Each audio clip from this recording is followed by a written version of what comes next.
So my goal for using the parts, purpose, and complexities thinking routine was to have students look with more detail at a program that we've used before to see if there's anything they missed or to see if they can learn something new or gain deeper understandings. So we have been talking about the MIT App Inventor. I want you to take a minute, open up to your app and to a blank app, like you're starting a new project. I like to have students separate their answers on the sheet of paper when they're doing the routine, just to help with coordinating ideas. Sometimes if you let them just write or just think, it gets all mumbled. So giving them specific areas to write helps keep them organized. I'm writing down user interface, the screens, and the properties of one screen that is shown. Looking at individual elements and specifically individual small parts of a whole was just so much fun to watch. They tend to look at everything as one big picture.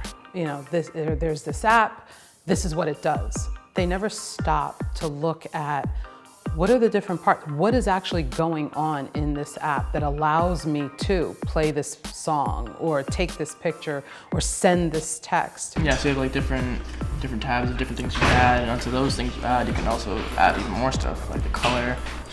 Yes. I have a spinner.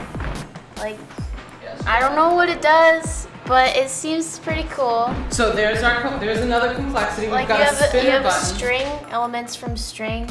Start thinking about the purpose of each of those buttons and check off boxes. Like, why are they there? What is it doing for you? Is the properties only for like images and stuff like that, or audio? That's a good complexity to put down.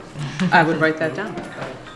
The thinking that I saw coming out of the work they were doing was more in depth. They were really starting to look at the parts that they've used before and really questioning, why am I using this? What is it doing and what more could it be doing? So I'm just thinking of it like if I was on a phone, like what would these like do? Yeah.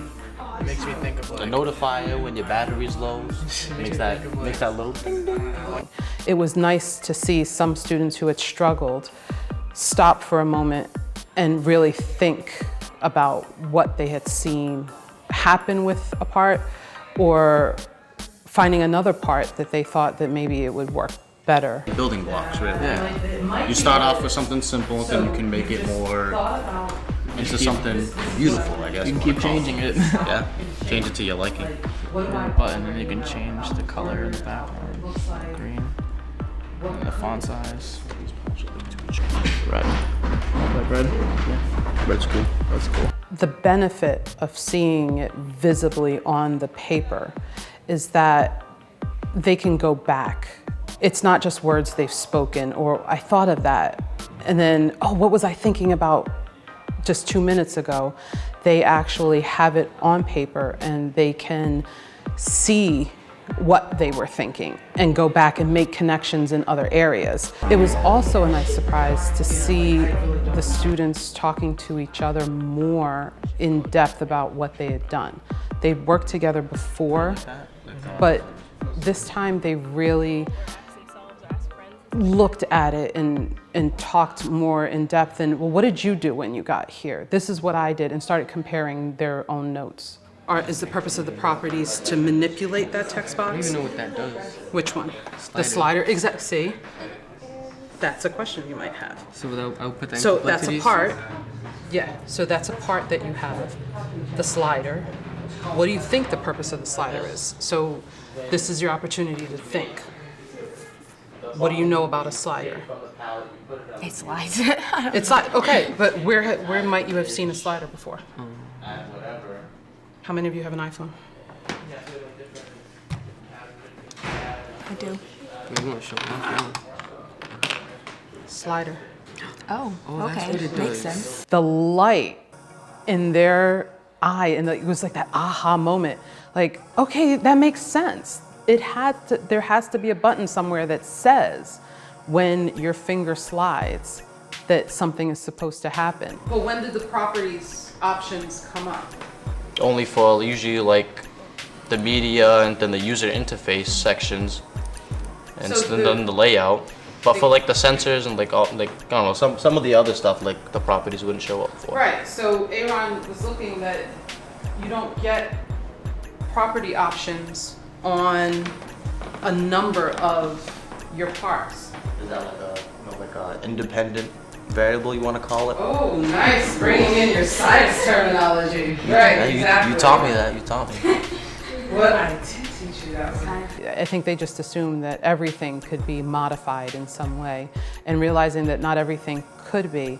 But then realizing that, well, wait a minute, maybe some things have to remain constant across the platform was a nice thing to see. It works the same way for each and every app and not just that yours. Okay, so if you started customizing it for each app, it may cause A problem. or down the line. Might cause an error if you try Sure. to change it. The way that parts, purpose, and complexities can help them as designers is it makes them think again about what is it that my app is going to do and what do I need in order for it to do what I want it to do, right? So you're wondering, can you make a screensaver for it? Yeah, like you That need could be- when you're inactive for a while.